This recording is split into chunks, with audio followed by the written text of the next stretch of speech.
Welcome, everyone, to our first podcast, Earth and Body Ecosystems.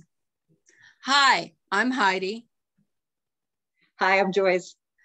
And together, we are Earth and Body Ecosystems. So what's that all about, you want to ask? Well, first, we're going to do our bios, and I'm going to allow Joyce to start with her bio. Joyce? Hi, I'm Joyce, and I teach people how to maximize their health for a better quality of life holistically with my products, my speaking, and my coaching. So how did I get started doing this? Well, back in 2008, my husband became ill. The doctor told him that he had recurrent mono and he needed to take a month off of work. So he did that, and a month later, he's still sick. He's not getting any better. As a matter of fact, he's getting worse. He goes to the doctor because he had been doing research, and he tells the doctor that he has symptoms that does not match the diagnosis. The doctor says, well, those will go away when the mono goes away. So, okay. So 2 months go by. Meanwhile, my husband, who's a morning person, who gets up in the morning, he's all ready to go for the day, starts working and whatnot. Half hour later now, he's back in bed and he's sleeping 16 hours a day. The doctor says, oh, well, you have chronic fatigue syndrome. So 3 months go by, he's still not getting any better. 6 months, finally the doctor says to him, he says, it doesn't look like you're gonna get any better. You might as well go ahead and file for disability. Well, my husband didn't like that because we do not like depending upon the government to take care of us. It turns out that a childhood friend of his had a health store. So she invited him there and she showed him how to detox with the foot bath ionizer using broken chlorella and to replenish nutrients using vitamin C and vitamin D. Well, he started getting better. He got well enough to go ahead and get a desk job. And what I left out. So how did he find this out? How did he find out he had mercury poisoning? Well, he was watching TV one night and this comedian came on who had eaten sushi for 20 years and later mercury poisoning. But when he started describing his symptoms, my husband went, that's me.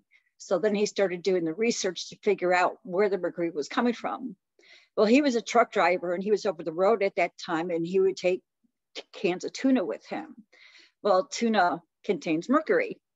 For some reason, though, he wasn't satisfied with that. So he kept doing more and more research.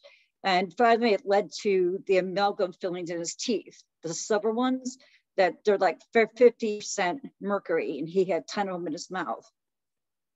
So his friend who had a health store told him about a dentist that could safely remove the amalgam fillings, and he went there, and he had half of them done.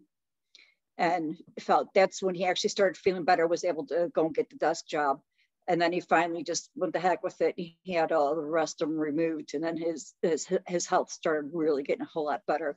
He did continue to do the detoxing, vitamin C and vitamin D also. So yeah, he started to get better. And that was in 2000, it was actually late 2008, early 2009 when he had gotten sick.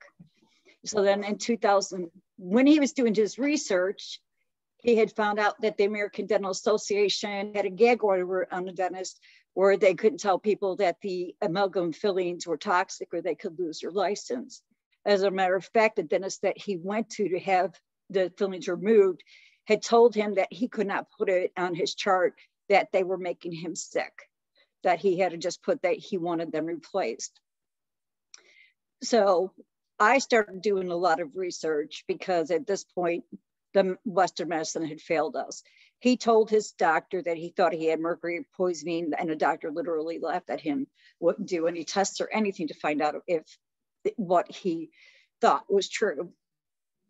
So I just started doing a bunch of research and started finding out, what other things, because if the American Dental Association, if we're being lied to by them, who else are we being lied to? And that's when Pandora's box just flew open, and I figured out how toxic our world really is. and decided that we needed to change our lifestyle.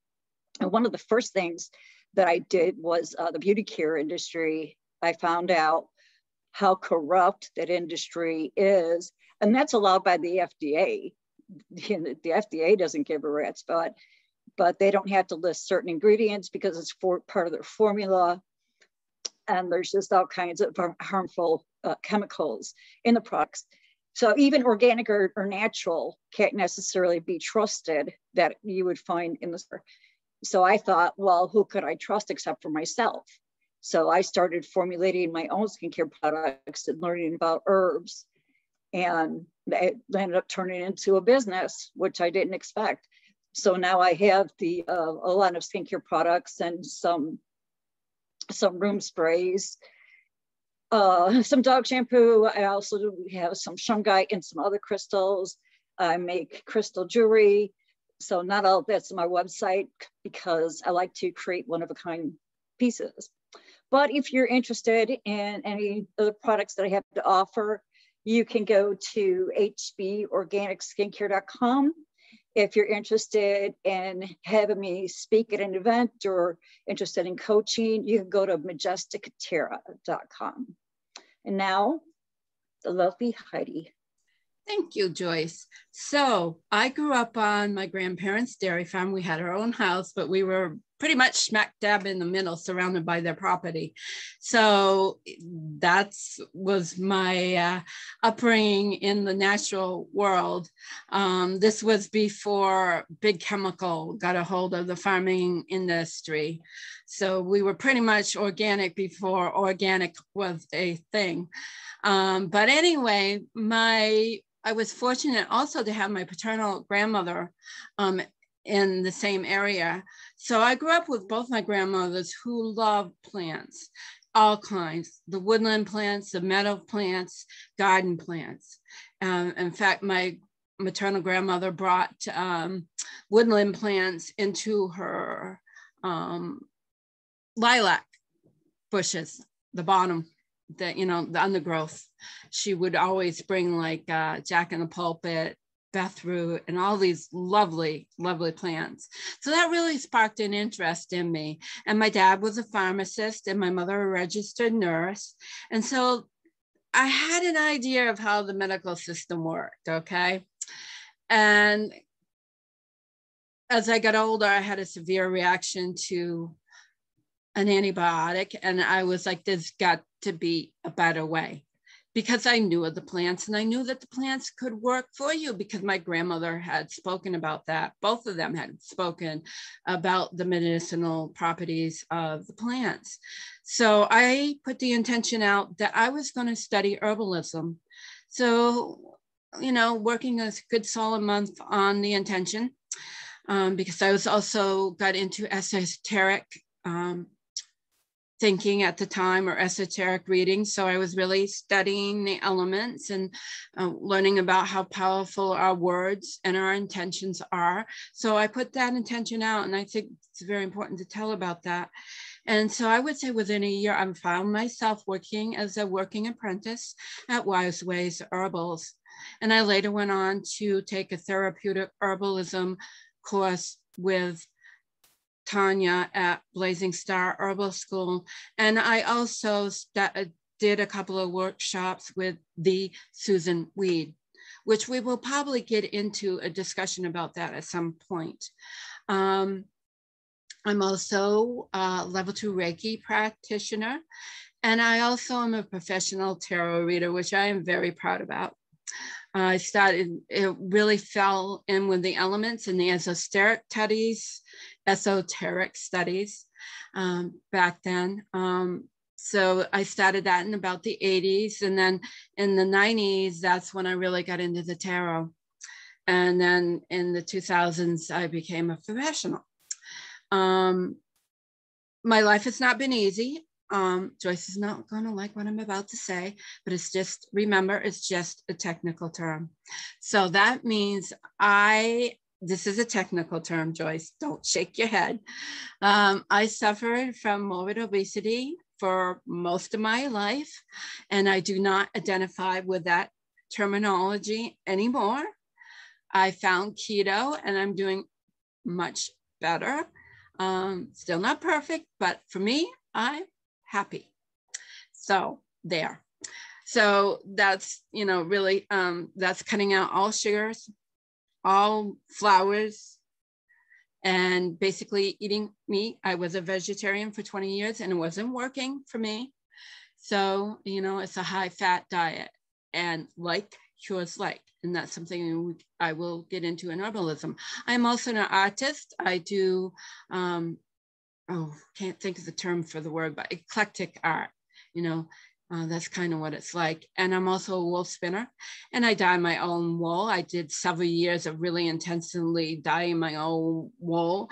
I'm not so much into that now, but I still spin, knit, crochet. So all that stuff, I've made beautiful altar cloths and sold them. I don't have a website up at this time, but I plan to do that again. I have had a website in the past, but if anyone ever is interested in contacting me for herbal consultation or a professional tarot reading, they can email me at colorcauldron@yahoo.com, and that is colorcauldron@yahoo.com. So now, so I thought this would be a great time to see what to expect. So what will you expect to hear from our podcast? So what will be the topics? Well, everything basically. Earth and body ecosystems, UFOs, paranormal, tarot, of course, Rants. Rants. Rants. We like sometimes rant. We rant. So basically, you'll be listening in on two friends' conversations, and basically, but also be educated too, because between the two of us, we have a lot to share. So I've been studying, well, I would say most of my life, because it started with my grandmother's. I've been studying the herbs since my childhood, basically, but it really opened up to me in 1999 and forward. And once you start herbalism, you cannot stop studying. It's always a work in progress. Just like me, I'm a work in progress, and I'm damn proud of that too. So we're all works in progress. Exactly. So I'll let Joyce, and also we will be having guests, and I'll let Joyce go into her list, and then I'll go back into mine a little bit of what to expect. Yeah, so basically, you know, it's anything having to do with the body and having to do with earth. And one of the things that we are going to touch on will be the natural vibrational frequency, which everything in the world has a vibrational frequency. We are all interconnected through this vibrational frequency. And we will be discussing how that affects your health and ways that you can see if your vibrational frequency is too low and how you can raise it. And that's all. There's some natural fun ways for doing that. One time we'll be talking about that, you know, don't know when, but we're just letting you know what you can expect to hear. So Heidi, what about you? What else are we going to be sharing? Well, probably one of the first topics I want really, Joyce knows this very well about me, is really deep dive into essential oils. There is so much misinformation out there about, and I'm just going to say here, and we'll talk about that more in depth, some of the companies just forwarding things that are not good for your body. And I know this because I've studied herbalisms, and I have a background, and I can explain this all scientifically to you, why essential oils are toxic, can be toxic to your body. Should you be using them? That's up to you. But there are definitely cautions to be using essential oils. Also, I want to dive into ecology. What is it, right? What is ecosystems, ecology, ecosystems? Okay, I'm used to the Northeast. I've got some books coming because I want to really study the Southwest ecosystems. And ecosystems, like our bodies, are not static. They change. Like fields change to forest, ponds become fields. So these things happen. And so I kind of want to delve into that because that has a lot to do with the herbs. They just don't show up out of the blue. And these herbs that we can purchase in bulk started in the forest and in the fields, and they are still there. So that's very important. And also that goes along with an invasive plant medicine. There's a whole story about these invasive plants that come into an area and take over. Actually, they fulfill a function when humans have destroyed an ecosystem and it needs to rebuild. So we'll delve into that. Also, tarot, one of my favorite topics. So I'm a professional tarot reader. And a lot of what I do was on the professional side is predictive tarot.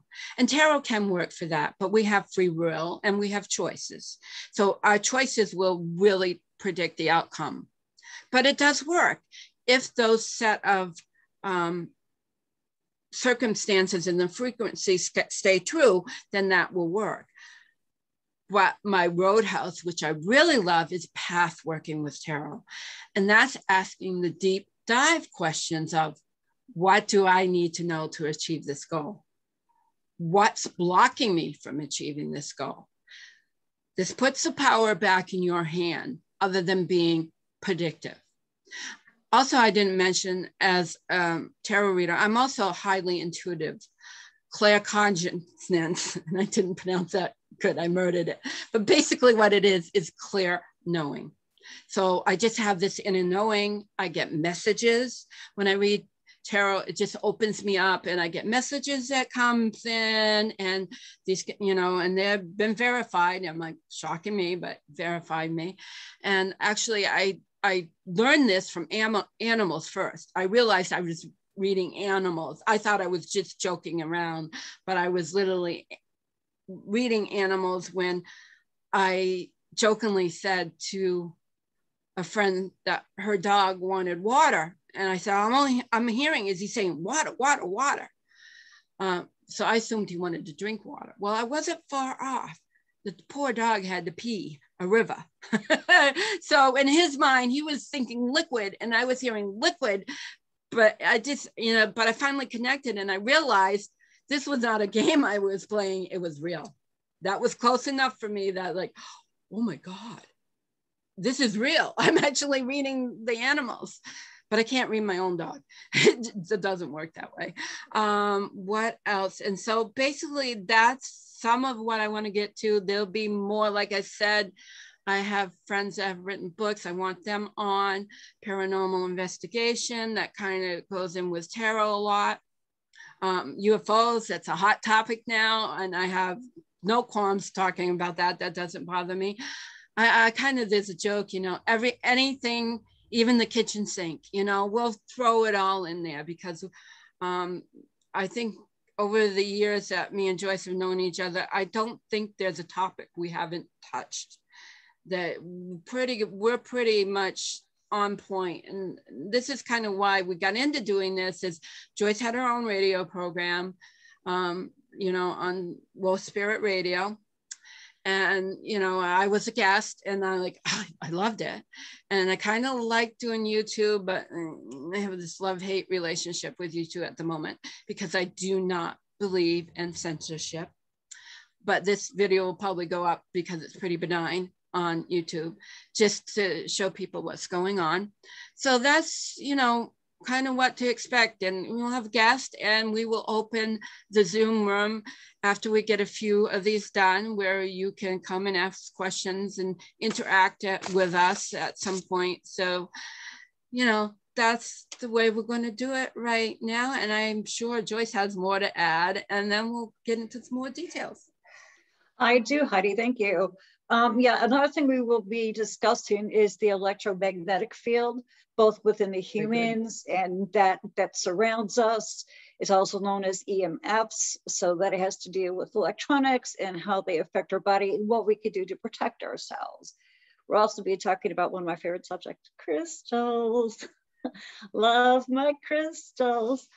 And, you know, people think they're just pretty objects. People are attracted to them and they don't know why. And there's various ways that they could be used. And we'll talk about that. And then we're going to talk about toxins, the toxins that are in our environment, not just outside, but also in our homes. Our air in our home is actually more toxic than the air is outside. So we'll be talking about that, what, the toxins in our house, what we can do, and how we can clean up the air in the house. And when Heidi was speaking about essential oils, I was just curious to know, Heidi, do you use essential oils? Very sparingly. Mm-hmm. I already knew she did. I just wanted you to hear it from her. I use them too, but mainly in our diffuser. But we won't get all into that. We'll talk about that at some other time. Yes, we will. So yeah, Heidi and I have known each other since 2015 when I started my first podcast on Wolf Spirit Radio that she had mentioned. And it's really funny because I'm here in Louisiana, she's in New Hampshire, and we've never met. We've just talked about the years. We have ongoing conversation every Wednesday. So we decided, well, why not share what we're talking about on the phone and just bring everybody else in with us? So right. That's what we're doing. Yep, and we have always and we've had heated conversations. So you might see a heated conversation, but we respect each other because we respect each other's opinion, even if we do not totally agree. So that's we can be adults about that. Yes, we can be adults. We just agree to disagree. Exactly. She's not going to change my mind. I'm not going to change her mind, and that's perfectly fine. But you might. You never know. You never know. It depends on how you backing up your things. Yeah, and that's another. Yeah, go ahead. You were talking about your love of ecosystems. Is that what you're ecology? Ecosystems, yeah. Okay, Earth and body ecosystems. Well, right now, my whole thing is looking into sacred geometry and how fits. Yeah. How that plays into our world. So, and Heidi recommended a book and I bought it. The only time I read it was when I went on vacation to Destin. I haven't opened it up since. So speaking of sacred geology, that's something I didn't mention in my bio, and I usually don't often mention. I don't know why, because it was a very important part of my life at the time, but I was involved in a place in Newport, New Hampshire. It was going to be called the Newport Earth Institute, Newport Earth Institute. And the idea was to teach all of these earth-based things. This was before I got into herbalism.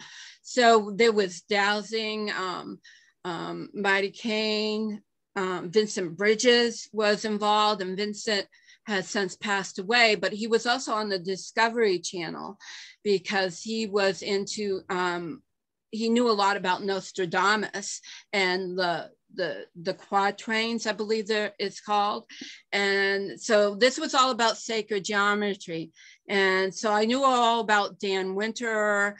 If you're into sacred geometry, you'll know about him. So I got all this knowledge, and we had a really good funder too. We had the Kohlberg Foundation that was really ready to fund us, but unfortunately, egos got in the way and it never really got off the ground.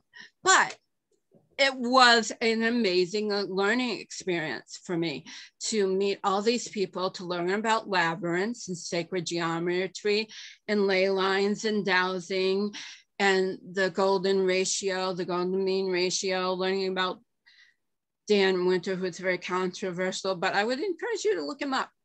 If you can get through 15 minutes of one of his lecture, you're a powerful person, let me tell you. So anyway, so I for some reason have spent my life with very interesting people that I never, ever thought I would meet in a million years. And one of those is and I'm not going to drop a name, but very important Native American elders I have met in person and I hold very dear in my heart. And I was led to sacred ceremonies and with some pretty important people that really have a strong message. And basically one of them is the eagle and condor prophecy, which breaks my heart with what's going on now, but I won't get into that because I want to be able to put this up on YouTube. So I've had a lot of this earth wisdom where I've walked into it without even knowing it, because that obviously is my life's mission. And I think it was, I might have been 89. I'm not sure on the year. It was part of a harmonic convergence. So it was two back in the 80s, I believe. And so one of them I knew about, and I did a ceremony in one of my neighbor's fields, and I ended up having an out of body experience. Basically, I put energy into my hands, and I touched the earth and made a commitment to Mother Earth. And the moment I did that, I left my body. I don't think I've spoken about that too often, but no, I decided. This is the first I've heard of it. It was a very profound experience, but I haven't talked about it because I don't feel I've been living that mission of using my voice for Mother Earth, because with everything that's going on in the world, even the UFOs, we have to remember what planet we're on and that we need to take care of our planet. And that's why the body and the earth ecosystems are totally intertwined. So when our ecosystems of the earth is sick, we can't be, so our bodies, we can still be well, but it's more difficult for us to have complete wellness the way that we were supposed to have complete wellness with. Right. So I might even want to go into historically, I think the narrative of our history needs to be corrected a little bit here about how colonism has affected all races, not just a certain few. This goes really deep. And I think that's something we will be talking about. And no, Joyce agrees with me on that, but it really has to do, I'm not, like I said, I'm not going to go into detail, but she knows what I'm talking about. It's just our history. It needs to be corrected. And we need to, I believe there's a lot of misinformation about true history, especially for people on my skin tone. Just saying. I have nothing against any skin tone, but I'm just saying my history has been hidden and lost. And I really want to delve into that. And so that will be talking about the burning times and some other stuff. Then I will make sure I back it up with some facts. So I think that really gives us a good synopsis of what we're about and what we're willing to delve into. So that's why not all of our content will be up on YouTube. So it will be up on a podcast platform. I'm going to use Anchor to get that out. And then it will also be on, somebody says I can't even say it, but BITCHUTE when the content is not user-friendly for a certain platform. Thank you. And she may end up finishing my sentences. This is true. So what else is there, Joyce? I think we'll probably wrap up now. So, well, I just want to say, so as you can see, this podcast is very diverse in the way of topics and what's going to be discussed. And I want to encourage you that if you have a topic that you want to know more about, to go ahead and leave a comment, subscribe anywhere that you can, and please feel free to share this, because we have a lot between us. We have a lot of knowledge, a lot of years of knowledge, and we want to get it out to the public and educate them so they realize that there is a better way of living life and how the earth and the body are so interconnected, and why it's so important that we take care of our earth and take care of our body. Right. So yes. So remember to like, comment, and subscribe. Your comments are so important to us because it gives us feedback, because this is a new venture for us. And we want it to be successful, right? who doesn't, right? Because like I said, we have probably close to 120 years of knowledge combined. So we got a lot to share, and we think the time is now, if it has ever been. Right. The time is now to share this information and share it far and wide. So I guess we will say till next Wednesday. Well, I have one more thing I want to add. And the thing is that this podcast isn't about us. It's about you. It's about helping you. So we want to help you win the Oscar for having a great, successful life and being full of the knowledge that we have. So let us give it to you and make you that rock star. Excellent. Excellent. So what I like to say in closing is many blessings. Remember to get out there and be wild. And we'll talk about why I say wild a lot too. Get out there, be wild, and remember to breathe. And shine your light. Amen. Till next time. Bye. Bye.